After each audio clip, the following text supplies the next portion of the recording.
From Lindsay, if the world is warming, why do there seem to like be record cold temperatures in the winter, or is that what Oh, you that's think? a good. Okay, yeah, yeah. Yeah. So one of the things that happens when we warm up the world is we change the way that energy moves around the planet. So we receive a lot of the sun's energy near the equator, and the atmosphere and the oceans, their job is to basically transfer energy from the equator to the higher latitudes. When the world gets warmer, the way those transfers happen is a little bit different. So our jet stream is what carries storms around. In the winter, when our jet stream moves southward, we get colder temperatures. In the summer, it retreats northward and we have these warmer temperatures. When the world is warmer, we change the path of that jet stream, and the jet stream carries with it storms. And so you can get Arctic air that shifts down southward into, say, North America. In fact, a number of years ago, this happens actually more frequently now. We sometimes have these really cold air outbreaks, and that's due to some of that waviness in the jet stream. So when we have this waviness in the jet stream, which is actually more common when the world gets warmer, we bring some of that cold Arctic air southward, where it eventually warms up. In the meantime, when that cold air moves southward, we can have actually record warm temperatures in the Arctic. So there have been days in the Arctic where temperatures are above freezing when it shouldn't be.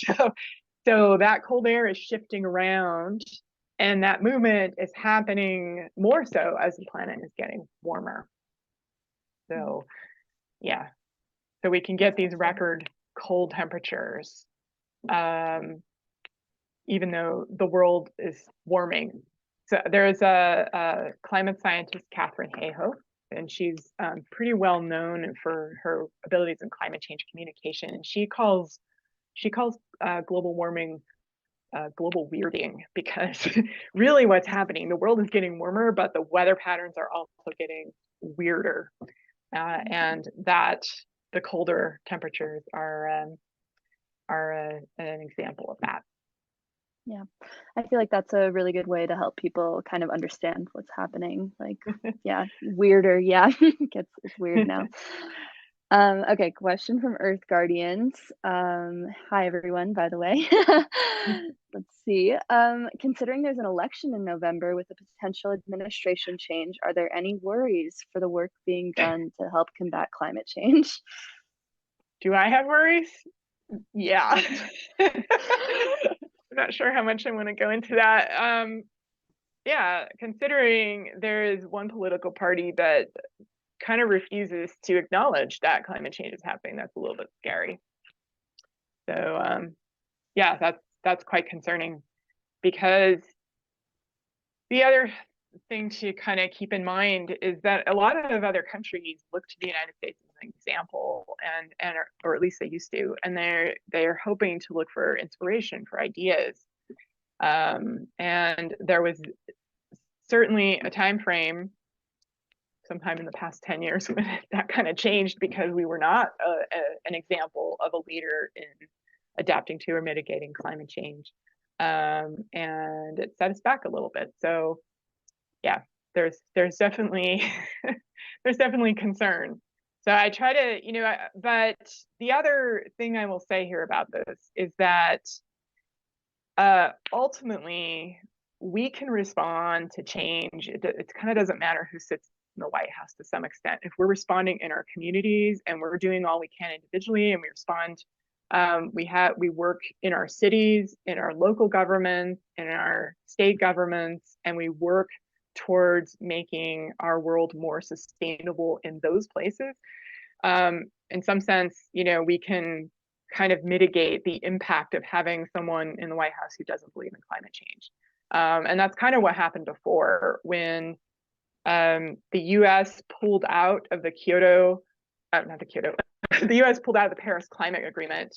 And there were many cities and some states who decided no, in the United States, who said, no, we are still going to commit to the Paris Climate Agreement, even though our nation is not doing it as a whole. So, and a lot of cities and states stepped up to do that. So that's really inspiring.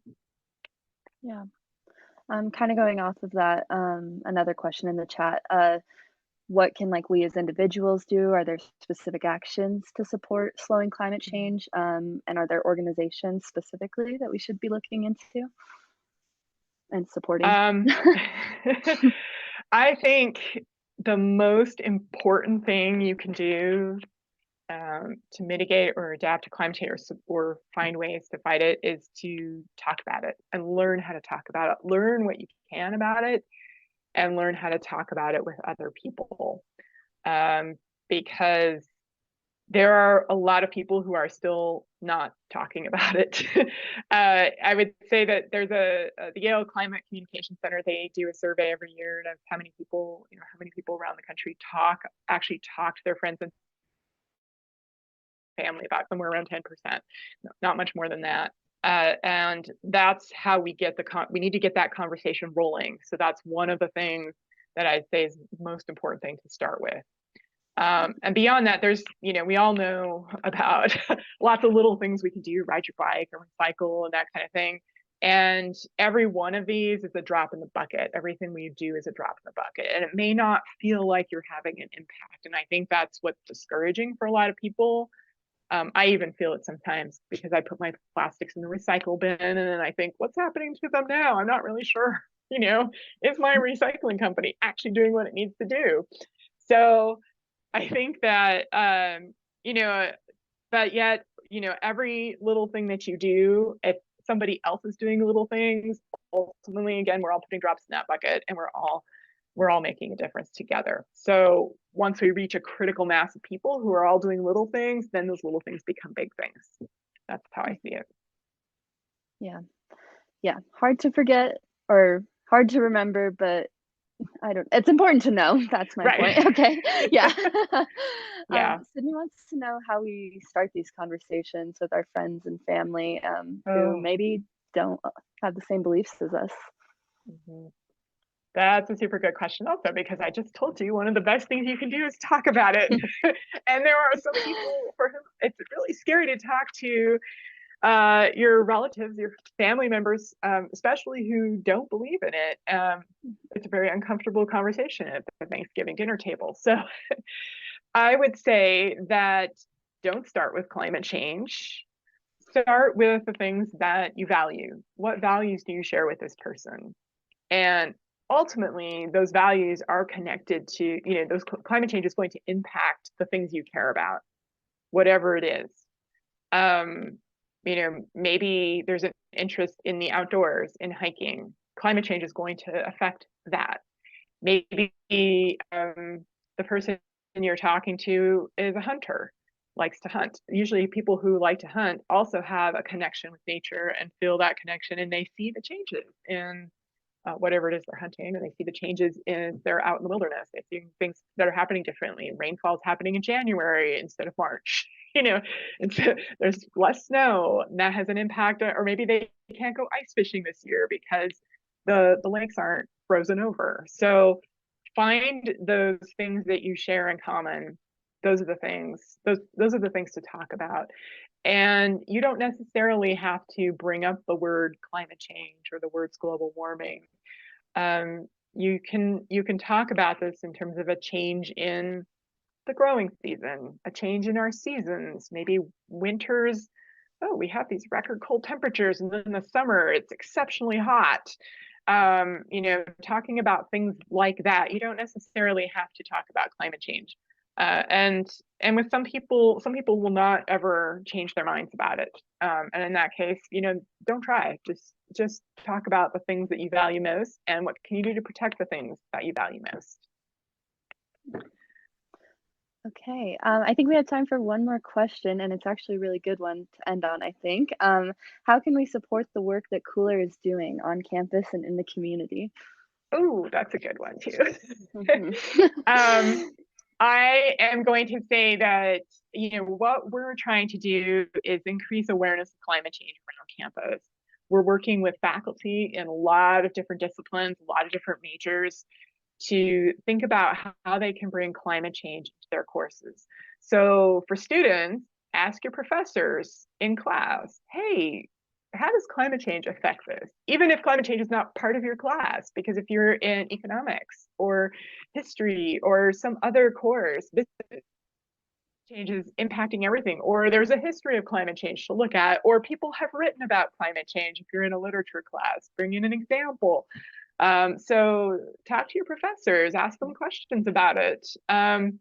That's one thing you do. Talk to your friends about it.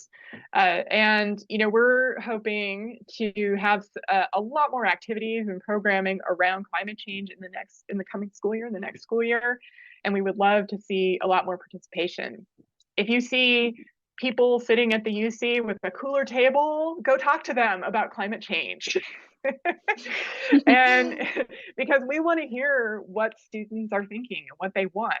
Talk to, our administrators at UNC. What is it that you want to see UNC doing that's different? What do you want to see that's sustainable? What kind of future do you want to have at the school? So yeah, let us hear you. And join your student environmental groups on campus. Yes, join Student Leaf, Earth Guardians, the American Meteorological Society. They're another group that will do, climate and weather related stuff. Yeah. Okay. Well, okay. Thank you. Oh, yes. Sorry. I just want to also really quickly plug all of our like social media links and our newsletter. So for everyone on the call, if you haven't joined our newsletter yet, you should. There's a cool student section because I know a lot of you might be students. And then yes, we'll also put our Facebook, Instagram, LinkedIn, and our website in the chat. And yeah, thank you, Dr. Shellito, for all of your amazing answers. Oh, thanks I love talking about this. And again, that's the most important thing you all can do is just go talk about this with your friends and your family if you're willing to talk about it. But yeah, make your voice heard. Yeah, definitely. Yeah. And it's been nice to have a small group tonight to talk about something that we all care about. So yeah. Yeah. Okay. Any last words? I think that's it for tonight. Okay. Thank you Thank you, for hosting. everyone. Yeah. Yeah. Thanks, everyone. Okay. Bye.